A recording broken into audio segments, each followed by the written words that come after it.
Dear students, आज हम पढ़ रहे हैं लेक्चर नंबर 42। टॉपिक है हमारा पैराथायरॉइड ग्लैंड। लास्ट टाइम हमने थायराइड ग्लैंड पढ़ा था और हमने पढ़ा था कि जो थायराइड ग्लैंड होता है वो प्रेजेंट होता है हमारे लेरिंग्स के बिल्कुल नीचे, और ये लार्जेस्ट ग्लैंड होता है थायराइड ग्लैंड। आज हम पढ़ रहे हैं parathyroid gland. Parathyroid gland basically वो भी नेक रीजन के अंदर ही प्रेजेंट है, लेकिन थायराइड ग्लैंड के पोस्टीरियर साइड के ऊपर 4 ग्लैंड होते हैं। The parathyroid gland is present on posterior side of thyroid gland which are 4 in number, और उनका काम क्या होता है? स्क्रीट करना हार्मोन, और उस हार्मोन का नाम होता है पैराथॉर्मोन। पैराथॉर्मोन क्या करता है? वो जाकर जो फूड होती है उसके अंदर क्या करता है? उसकी डाइजेशन करता पैराथॉर्मोन का काम होता है कैल्शियम के अंदर जो ब्लड में कैल्शियम के लेवल को बढ़ाना, यानी एंटागोनिस्टिक टू कैल्सिटोनिन। क्लियर है?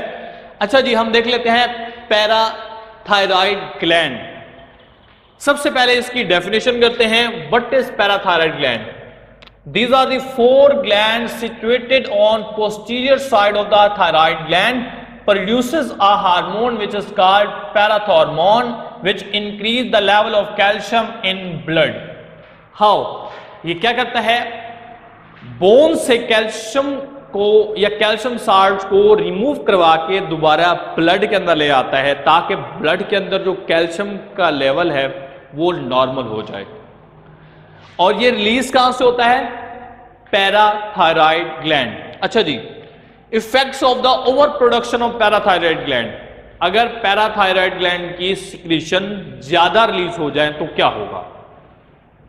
जैसे कि आपको पता है कि हमारी बोन्स के ऊपर कैल्शियम स्टोर होता है। मैंने यहां पर डायग्राम दिखाई हुई है, और ये हमारे पास बाहर वाली जो बोन होती है इसको कहते हैं कंपैक्ट बोन।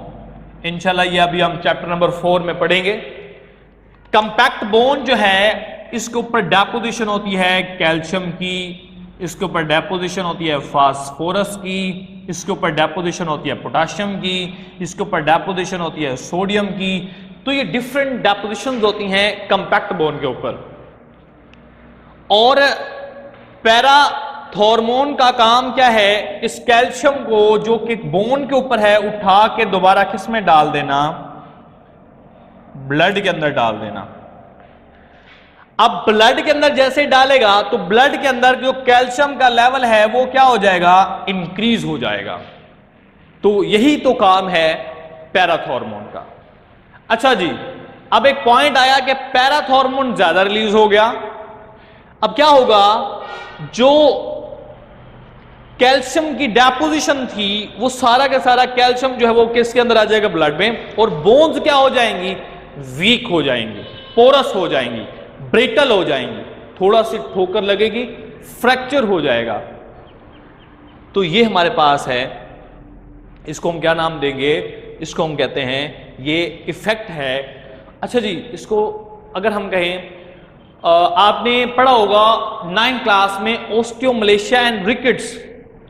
ओस्टियोमलेशिया और रिकेट्स क्यों होते हैं? जब बॉडी में जो विटामिन डी है वो कम हो, और विटामिन डी के कम होने की वजह से जो डेपोजिशन होती है कैल्शियम की वो नहीं हो पाती, तो उसकी वजह से भी क्या होती है? डिजीज होती है जिसको कहते हैं ओस्टियोमलेशिया या रिकेट्स।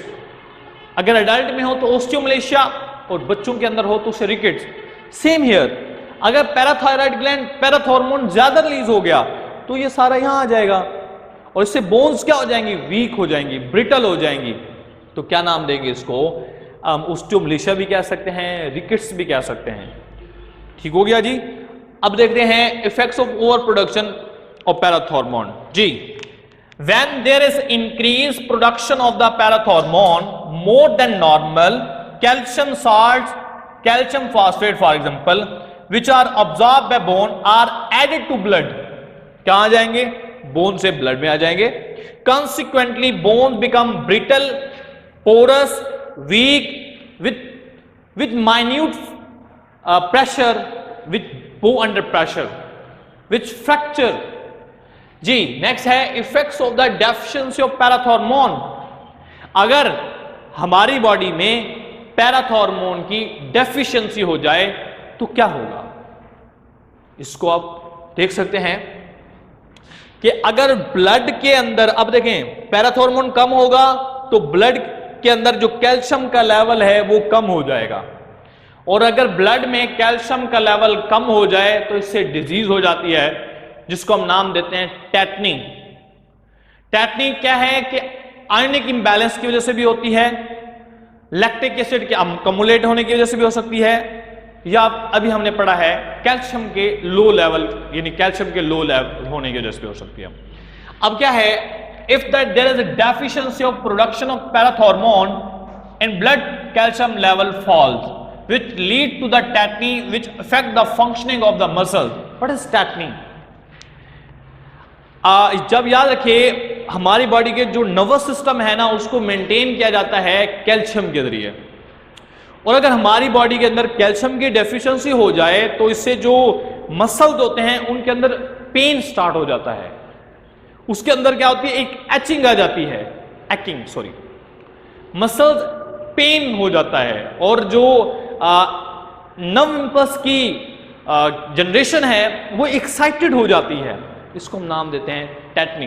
ट्रॉमा, कन्वर्जन, ये इसके अंदर सिम्टम्स है जी। नेक्स्ट है calcitonin and parathormone. Calcitonin hormone जो है ये अभी हमने पढ़ा था लास्ट टाइम कि वो थायराइड ग्लैंड से रिलीज होता है जो कैल्शियम का लेवल ब्लड में कम करता है। कैसे? ब्लड में से कैल्शियम को उठा के बोन पे डाल देता है। अच्छा जी, आज हमने पढ़ा पैराथॉर्मोन जो कि कैल्शियम बोन से उठाकर ब्लड में डाल देता है। अच्छा, दोनों एक दूसरे के क्या है, एंटागोनिस्टिक है, यानी एक दूसरे के उलट काम कर रहे हैं। एक ब्लड में कैल्शियम लेवल को कम कर रहा है कैल्सिटोनिन, दूसरा ब्लड में कैल्शियम लेवल को बढ़ा रहा है पैराथॉर्मोन। दोनों एक दूसरे के क्या है, इंटरनेट, और इनको हम क्या कहेंगे, कॉम्प्लीमेंट हैं, एंटागोनिस्टिक हैं to each other which regulate the level of calcium in blood. अच्छा जी, नेक्स्ट है adrenal gland. What is adrenal gland? The gland which is present on the upper side of the each kidney, that is called adrenal gland. अब अगर kidney दो हैं तो gland भी कितने हैं, दो प्रेजेंट हैं। Parts of the adrenal glands, there are two parts of adrenal gland. Outer portion is called cortex and inner portion is called medulla. First of all we read the hormones which are released by medullary region. तो याद रखें medullary region से जो hormone release होता है वो hormone emergency hormone कहलाता है। क्यों? क्योंकि वो हमारी बॉडी की एमरजेंसी सिचुएशन को मेंटेन करता है। इमरजेंसी सिचुएशन क्या है जी? इमरजेंसी सिचुएशन ये है कि पीपल के जो है वो डायलेट हो जाते हैं, हमारा हार्ट बीट इंक्रीज हो जाता है, हमारा ब्लड प्रेशर इंक्रीज हो जाता है, ब्रीथिंग रेट इंक्रीज हो जाता है, डाइजेशन स्टॉप हो जाती है। इसको कहते हैं इमरजेंसी सिचुएशन। और इमरजेंसी सिचुएशन में जो हार्मोन कंट्रोल कर रहा है उसको हम नाम दे रहे होते हैं हार्मोन्स ऑफ मेड्यूला, और उसका नाम है एपिनेफ्रीन और adrenaline which is known as emergency hormone. इसको रीड कर लेते हैं जी। Each adrenal gland consists of two parts. Outer part is called cortex and inner part is called medulla. जी नेक्स्ट हमने पढ़ा हार्मोन्स ऑफ मेड्यूला। तो हार्मोन का नाम क्या मैंने बताया, एमरजेंसी हार्मोन, और उसको क्या कहते हैं, एड्रीनल मेड्यूला से जो रिलीज होता है उसे एपिनेफ्रीन या एड्रीनालीन कहते हैं। और इसका तीसरा नाम क्या है, इमरजेंसी हार्मोन। क्या करता है, स्ट्रेस कंडीशन में हमारी बॉडी को रेगुलेट करता है। और अभी मैंने स्ट्रेस कंडीशन भी बताई क्या होता है, पीपल का साइज जो है वो डायलेट हो जाता है, उसके बाद हार्ट बीट इंक्रीज हो जाती है, ब्लड प्रेशर इंक्रीज हो जाता है, ब्रीथिंग रेट इंक्रीज हो जाता है, और डाइजेशन का प्रोसेस स्टॉप हो जाता है।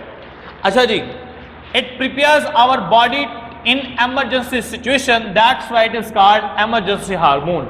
एक साइड बॉक्स मिलेगा आपको कि इमरजेंसी सिचुएशन को कैसे रेगुलेट किया जाता है, which changes are take place to regulate the emergency situation. तो याद रखें, जब ब्लड की सप्लाई इंक्रीज हो जाए, यानी हार्ट बीट इंक्रीज हो जाए, ब्रीथिंग रेट इंक्रीज हो जाए, प्यूपल डायलेट हो जाए और ब्लड की सप्लाई एलिमेंट्री कैनाल और स्किन को स्टॉप हो जाए, ये स्टॉप हो जाए, तो इन सारी चेंजेस को हम नाम देते हैं इमरजेंसी सिचुएशन। ठीक हो गया। तो इमरजेंसी सिचुएशन के अंदर जो हार्मोन है वो कहलाता है एपिनेफ्रिन और एड्रेनालिन। अच्छा जी, नेक्स्ट हार्मोन है एड्रीनल कॉर्टेक्स। एड्रीनल कॉर्टेक्स से बहुत सारे हार्मोन्स रिलीज होते हैं, जैसे कि एल्डोस्टेरॉन हो गया, कॉर्टिकोस्टेरॉइड हो गया, कॉर्टिकोस्टेरोन हो गया, कॉर्टिकोसोन हो गया। ये बहुत सारे हार्मोन्स हैं जो आप सेकेंड ईयर के अंदर जाकर पढ़ोगे। अभी सिर्फ इतना याद रखें, जो हार्मोन्स एड्रीनल